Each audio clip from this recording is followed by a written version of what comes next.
जय हिंद दोस्तों। महाराष्ट्र में कई पाबंदियां लगाई गई है। कल रात 8 बजे से लेकर 30 अप्रैल तक ये पाबंदियां लागू रहेगी। सबसे पहले तो मैं आपको बता देता हूं कि नाइट कर्फ्यू रहेगा महाराष्ट्र में रात के 8 बजे से लेकर सुबह के 7 बजे तक। नाइट कर्फ्यू के दौरान सिर्फ अति आवश्यक सेवा ही चालू रहेगी। एक और चीज़ मैं आपको बता देता हूं कि दिन में यानी अगर मैं बात करूं तो सुबह के 7 बजे से लेकर रात के 8 बजे तक 144 धारा लागू रहेगी, यानी सेक्शन 144 लागू रहेगा और कहीं ना कहीं 5 से ज़्यादा लोग एक जगह जमा नहीं हो पाएंगे, तो इस बात का भी आप ध्यान रखें।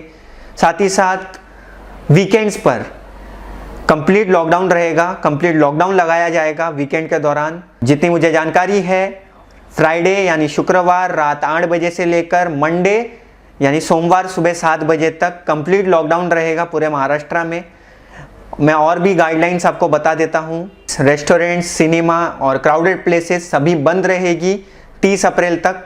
मेडिकल से जुड़ी सेवाएं और जो भी अन्य अति आवश्यक सेवाएं हैं उसे कर्फ्यू से एक्सक्लूड किया गया। प्राइवेट ऑफिसेस को वर्क फ्रॉम होम अडॉप्ट करने के लिए कहा गया है, लेकिन बैंक से जुड़ी ऑफिसेस हो, स्टॉक मार्केट से जुड़ी ऑफिसेस हो, इंश्योरेंस से जुड़ी ऑफिसेस हो, मेडिक्लेम से जुड़ी ऑफिसेस हो, टेली कम्युनिकेशन से रिलेटेड ऑफिसेस हो, लोकल डिजास्टर मैनेजमेंट से जुड़ी ऑफिसेस हो, इलेक्ट्रिक से जुड़ी ऑफिसेस हो, वाटर सप्लाई से जुड़ी ऑफिसेस हो, ये जो मैंने जितनी भी ऑफिसेस का जिक्र किया ये सभी ऑफिसेस ओपन ही रहेगी। और इसके अलावा सभी प्राइवेट ऑफिसेस को वर्क फ्रॉम होम को अडॉप्ट करने कहा गया है। सार्वजनिक जगह जैसे गार्डन हो गए, बीच हो गए, ये सभी जगह रात के 8 बजे से लेकर सुबह 7 बजे तक बंद रहेंगे। शॉप्स, मॉल्स, मार्केट्स सिवाय ग्रोसरी और दवाइयों की दुकानों को छोड़कर सभी बंद रहेंगे 30 अप्रैल तक। एक राहत की बात यह है कि पब्लिक और प्राइवेट ट्रांसपोर्ट पर रोक नहीं लगाई गई है। पब्लिक और प्राइवेट ट्रांसपोर्ट चालू ही रहेंगे, चाहे वो ट्रेन हो, बस हो या ऑटो हो, ये सब चीज़ें चालू ही रहेगी। एक और चीज़ ये भी कही गई है गाइडलाइन में कि जो भी शॉपकीपर्स हैं, दुकान वाले हैं, एसेंशियल सर्विसेज के दुकान वाले जो हैं, उन्हें जल्द से जल्द वैक्सीनेशन लेने को कहा गया है। रेस्टोरेंट और बार भी पूरी तरह बंद रहेंगे, लेकिन होम डिलीवरी की सेवाएं चालू रहेगी। अगर रेस्टोरेंट होटल का पार्ट है तो रेस्टोरेंट में सिर्फ जो लोग होटल में रुक रहे हैं सिर्फ रेस्टोरेंट उनके लिए चालू रहेगा, यानी कोई बाहर से आके जो होटल में रुका हुआ नहीं है वो रेस्टोरेंट में खाना नहीं खा पाएगा, तो इस बात का आप ध्यान रखें। रिक्शा में अगर मैं बात करूं तो रिक्शा में ड्राइवर के अलावा सिर्फ 2 ही लोग ट्रैवल कर सकते हैं, यानी 2 पैसेंजर। टैक्सी में ड्राइवर के साथ 50% कैपेसिटी के साथ ही पैसेंजर ट्रैवल कर सकते हैं। सभी धर्मों के धार्मिक स्थल बंद रहेंगे, डिवोटीज के लिए यानी जो श्रद्धालु है उनके लिए बंद रहेंगे। ई कॉमर्स की जो सर्विसेज है यानी जो डिलीवरी की सर्विसेज है वो सुबह के 7 बजे से लेकर रात के 8 बजे तक चालू रहेगी। और साथ ही साथ जो डिलीवरी स्टाफ है उसे वैक्सीनेशन लेने को कहा गया है। सलून हो, ब्यूटी पार्लर हो, स्पा हो, ये सभी जगह बंद रहेगी। न्यूज़पेपर की प्रिंटिंग और डिस्ट्रीब्यूशन जैसे चलते आ रहा था वैसे ही चलते रहेगा। तो ये थी कुछ महत्वपूर्ण गाइडलाइंस जो महाराष्ट्र सरकार द्वारा जारी की गई है। ये सभी गाइडलाइंस कल रात 8 बजे से लेकर यानी 5 अप्रैल के रात के 8 बजे से लेकर 30 अप्रैल तक लागू रहेगी। अगर इस बीच कोई नई गाइडलाइंस आती है, कोई नया रिस्ट्रिक्शन या कोई नया रिलैक्सेशन आता है तो मैं उसकी भी जानकारी आपको ज़रूर दूंगा। आप सब अपना ख्याल रखें, सभी को दुआओं में याद रखें। Thank you so much. Corona की स्थिति महाराष्ट्र में बहुत ज़्यादा गंभीर होते नजर आ रही है, क्योंकि संख्या बहुत बढ़ रही है और यह संख्या जो बढ़ रही है इसलिए माननीय मुख्यमंत्री जी ने पिछले 2-3 दिनों में हमारा जो स्वास्थ्य विभाग है उनके साथ और सभी जो सोसाइटी के अलग अलग सेक्टर्स है उनको लेकर, उनको विश्वास में लेकर उनसे कई सीरीज ऑफ मीटिंग्स लिए और उनको पूरी जो आज की जो स्थिति है उसके बारे में जानकारी दी, जिसमें किस तरह से ग्रोथ हो रहा है। 5% डेली ग्रोथ हो रहा है, तो ये सभी ग्रोथ अगर देखेंगे तो आने वाले दिनों में क्रिटिकल पेशेंट्स और खास तौर पर ऑक्सीजन पेशेंट्स के बेड्स की कमतरता या कमियां आने वाले कुछ दिनों में महसूस हो सकती है। ये सब एक अंदाज लेके या इसका अंदेशा लेके हमने ये सब उनको समझाया है। सभी सेक्टर्स ने बहुत अच्छा सपोर्ट किया है। उन्होंने कहा है कि वो सरकार के साथ है।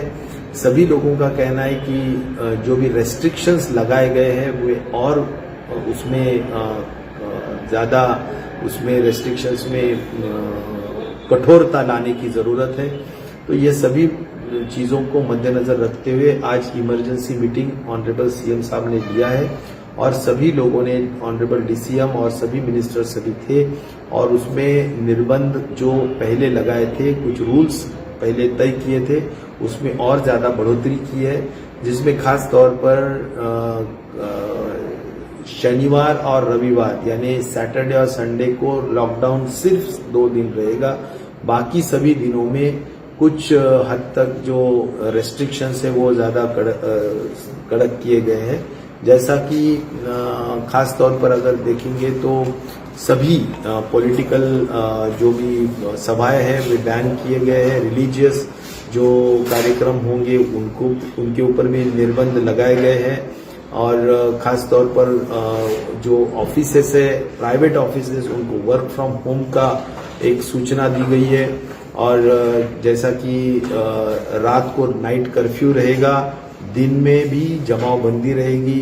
गार्डन्स और सभी लोगों के इसमें बहुत ज़्यादा भीड़ नहीं होनी चाहिए, ये भी देखा जाएगा। गार्डन रात को 8 बजे बंद होगा, वो सवेरे 7 बजे तक बंद ही रहेगा। रिक्रिएशन और इंटरटेनमेंट सेक्टर में सभी चीज़ों को बंद करने का निर्णय लिया गया है, जैसा कि थिएटर्स हो, मॉल्स हो, रेस्टोरेंट्स हो। ये खाने की चीज़ों में भी उनको होम डिलीवरीज अलाउ की गई है।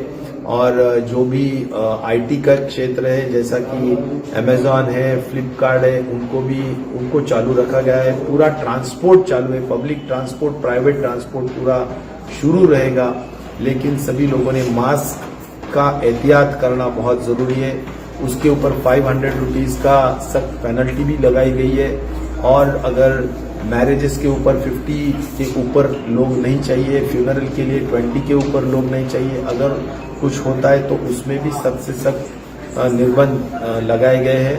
खास तौर पर मैं ये कहना चाहूँगा कि जो भी जिम्नेशियम्स है उसको बंद किया गया है, आउटस्पोर्ट्स है उसको चालू रखा गया है। तो जो भी जहाँ पर भी भीड़ हो सकती है और जहाँ पर भी संक्रमण की चांसेस बहुत ज़्यादा है, रिस्क बहुत ज़्यादा है, वहाँ पर पाबंदी लगाने का काम आज के इस मंत्रिमंडल में खास तौर पर किया गया है। स्कूल एजुकेशन में भी जो एग्ज़ाम्स 8 तक है वो पूरी प्रमोशन के माध्यम से किया जाएगा। 10th और 12th के एग्ज़ाम्स जो अलग अलग बोर्ड्स के होते हैं, उन बोर्ड्स को चर्चा करके फिर अलग अलग स्ट्रैटेजीज की जाएगी, ऐसी भी एजुकेशन मिनिस्टर ने कहा है। अलग अलग प्लान्स उनके दिल में हैं। और हो सकता है कि 10th के एग्ज़ाम्स अगर बोर्ड परमिट करते हैं तो ज़रूर उनको भी तमिलनाडु के बेसिस पर, जैसा कि महाराष्ट्र में सबसे ज़्यादा अपने पूरे देश में संख्या है, तो इसीलिए यहाँ की एग्ज़ाम अगर प्रमोशन के माध्यम से या तो ऑनलाइन के माध्यम से की जाने की संभावना भी निश्चित तौर पर हो सकती है। तो मुझे लगता है कि काफ़ी हद तक, यानी अभी एक है कि जो भी जो हमारा एग्रीकल्चर सेक्टर है उनको पूरी ढील दी गई है। एग्रीकल्चर में कोई फार्मर को रेस्ट्रिक्शन नहीं रहेगा। जो फेयर शॉप्स है उसके जो भी क्रॉप ये होते सीरियल्स होते हैं उनके भी मूवमेंट पे कोई रेस्ट्रिक्शंस नहीं रहेगा। और मुझे लगता है कि खास तौर पर जो भी काम है वो काम होना ही चाहिए।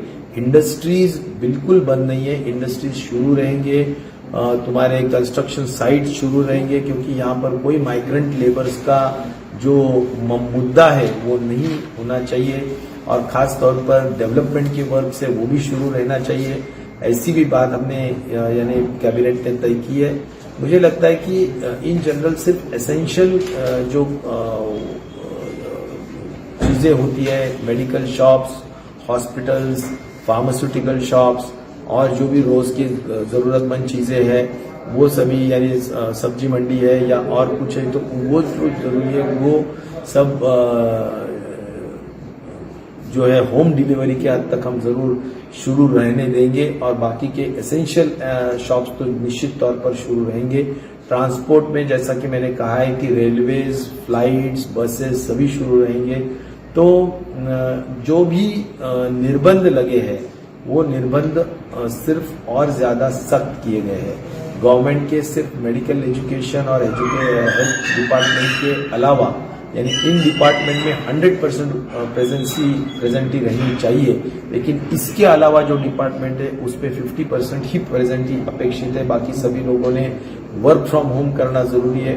तो इस तरह से टेक्नोलॉजी का ज्यादा से ज्यादा हम इस्तेमाल करके यूज करके काम जारी रखना चाहिए, और ये करते करते यही महीने में जैसा कि और बड़े पैमाने पे बेड्स हम उपलब्ध करने में या बेड्स बढ़ाने में हम कोशिश कर रहे हैं। जिस मेट्रोज में बेड्स बढ़ाने की जरूरत है वो बढ़ा रहे हैं, और ऑक्सीजन का सप्लाई हम बढ़ा रहे हैं। ऑक्सीजन में जो भी प्रोड्यूस होने वाला ऑक्सीजन है उसमें से 90%, 80-90% ऑक्सीजन अभी हम सिर्फ मेडिकल ऑक्सीजन बोल के दे रहे हैं, और जो भी ऑक्सीजन कंज्यूमिंग इंडस्ट्रीज है उनके ऊपर भी बंदी लाई जाएगी। और इस तरह से जो फोकस है वो जरूर मरीज पे रहेगा, और उनके जो भी जरूरतें हैं, फिर ऑक्सीजन हो या मेडिसिन फैसिलिटीज में रेमडेसिविर की कुछ कमियां महसूस हुई थी कुछ जिलों में, तो वो कंपनीज जो मैन्युफैक्चर करके उनकी मीटिंग भी हुई है, और उनके तहत भी सभी महाराष्ट्र के जिलों में रेमडेसिविर और अन्य जो भी औषधि है उनको सप्लाई करने का काम किया जाएगा। मुझे लगता है सभी माध्यम से हम उसके ऊपर नजर रखें, और माननीय मुख्यमंत्री जी, माननीय उप मुख्यमंत्री जी, ये सभी को कोई फंड्स की कमियां नहीं है। बहुत स्ट्रीमलाइन करने की कोशिश की गई है, लोकल अथॉरिटीज को काफी अधिकार दिए हैं, और मुझे लगता है कि ब्रेक द चेन ये हमारा मिशन है। और मुझे उम्मीद है कि आने वाले दिनों में लोग ज्यादा से ज्यादा सिर्फ जरूरत के काम से अगर बाहर निकलते हैं तो जरूर ये चेन ब्रेक होगी, और वायरस कंटेन होने में या कोविड कंटेन होने में जरूर हम कामयाब होंगे। हमें पूरी उम्मीद है, और मैं महाराष्ट्र की जनता को बहुत ही यानी यहाँ पर आश्वासित करना चाहता हूँ कि आप लोगों ने सिर्फ पैनिक न होते हुए आप लोगों ने सहयोग दो, अनुशासित रहो, स्वयं शासित रहो, और इस तरह से अगर हम काम करेंगे तो जल्द से जल्द हमें अच्छी राहत इस कोविड-19 के महामारी से मिल सकती है। मुझे आशा है कि आप सभी लोगों का सहयोग रहेगा, हम आपके पूरी तरह से साथ रहेंगे, सुख दुख में साथ रहेंगे, इतना ही पक्का भरोसा महाराष्ट्र गवर्नमेंट की तरफ से, स्वास्थ्य विभाग की तरफ से हम देते हैं। धन्यवाद।